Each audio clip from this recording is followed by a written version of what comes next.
Back on TYT Sports Locked Out here in Culver City, California. Rich Strom with you. Let's talk about Mario Balotelli, the head case that is Mario Balotelli, and the manager of Manchester City, Roberto Mancini. There have been reports that have come out today via the BBC that we will show you the pictures of what happened during a training session for Manchester City Football Club. The two clashed and apparently had a huge fight that happened. So let's show you the pictures really quickly. All right, so reportedly what happened was Mario Balotelli had a very hard tackle on Scott Sinclair.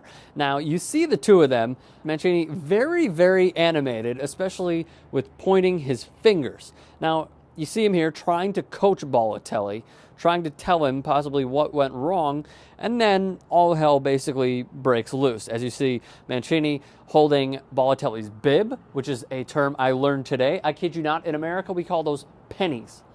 They're called pennies that we put on in gym. Okay, continuing. So you see them right there. We don't know who made contact with who first. The assistant coaches step in between the two. Balotelli again to the right, Mancini to the left. And then somehow they switch places.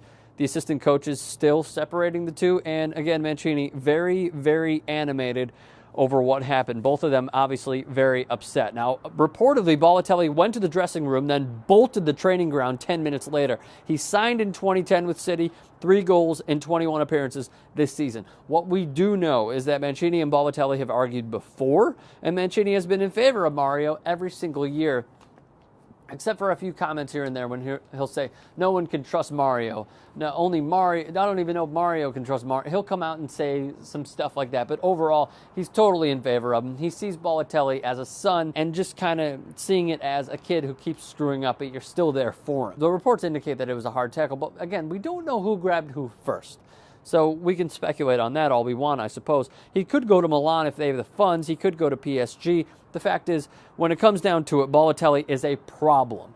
And he will always be a problem. And he is a nuisance. Because of this extra baggage he brings to whatever club that he is with, there are always going to be situations, not necessarily like this, but there are always going to be situations in the negative light. And it's going to bring negative opinions upon your club and to Balotelli and to the manager. It's just simply going to happen over and over and over again. This is just the weight that comes with Balotelli. A huge liability is Mario Balotelli. Now, according to the BBC, in December, Balotelli was set to take City to a tribunal over a 2-week fine for missing 12 games last season because of suspensions. He later dropped the action and accepted the punishment. In November, Mancini said he had no intention of selling the player.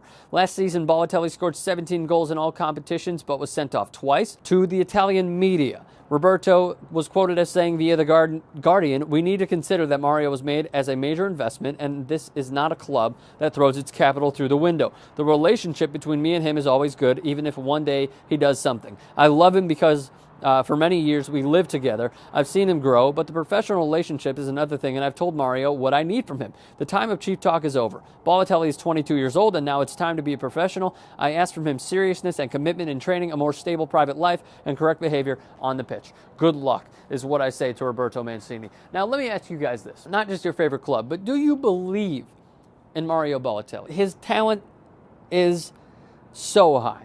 He has amazing potential. Amazing, amazing potential.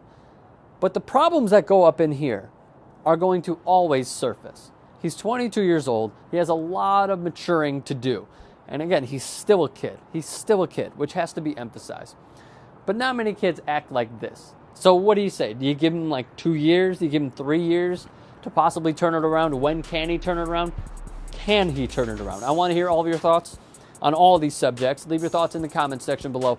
Give us a thumbs up, share with your friends, and subscribe to TYT Sports.